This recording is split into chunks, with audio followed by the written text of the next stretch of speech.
mga mi! Welcome to Jess Cakes Vlog. For today's video, share ko sa inyo yung mga ganap ko noong last November 20. Dito nga mga mi, pumunta ako sa Paulitos Baking Supplies para sa meet and greet and semi-hands-on class ni Chef Joanne. Naligaw pa ako, dito pala kami sa Cafe Bella. And alam nyo ba, super excited talaga ako noong time na to. Dahil isa sa bucket list ko ang maka-attend sa class ni Chef Joanne. Dito nga mga mi, hindi lang isang sugar doll figure ang ituturo niya sa amin, kundi dalawa. And para naman sa fondant na ginamit namin dito mga mi, is yung sa Sugar King fondant na white, black, and yung red na favorite ko. And thank you so much po pala sa Sugar King and sa Paulitos. And isha-shoutout ko rin yung mga seatmate ko na kami po yung pinakatahimik sa lahat.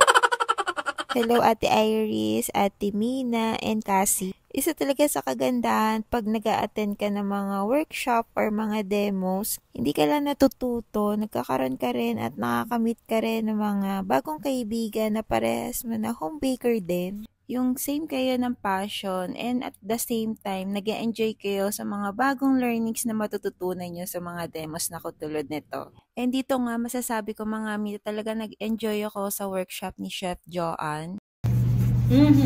Tapos hatiin po sa gitna.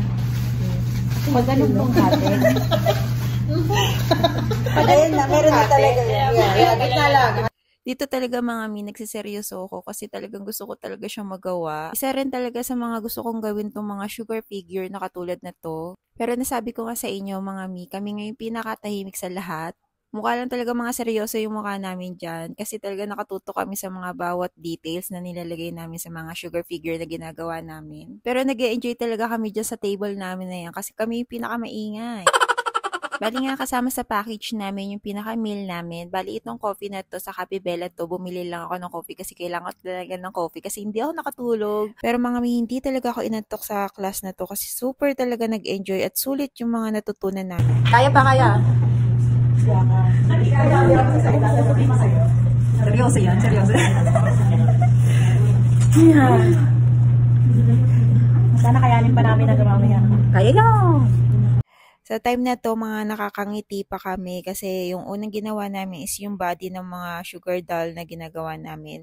Pero after nun, pinaka-face na yung gagawin namin. Yun yung pinakamahirap kasi mag-details by details talaga yung ilalagay namin lalo na sa mata. Kaya yung mga nagsasabi dyan na madali lang yan kaya dapat mura yan. Hindi po. Kasi grabe po talaga yung effort, yung skills, yung time para magawa yung isang sugar figure na katulad nito. Kaya super saludo talaga ako sa mga gumagawa ng ganitong toppers. Ito na yung final look ng ginawa ko mga mi. Hindi siya katulad ng ginawa ni Chef Joanne. Pero sabi nga ni Chef Joanne, pag gumawa ka ng ganitong figure, magiging kamukha mo yung gawa mo. And oo nga, kamukha namin. And lahat ng ginawa namin, super cute talaga. Kaya sulit na sulit tong hands-on class ni Chef Joanne. Kaya excited na ako makagawa ng mga ganitong toppers sa mga future cakes ko. Thank you for watching. Bye!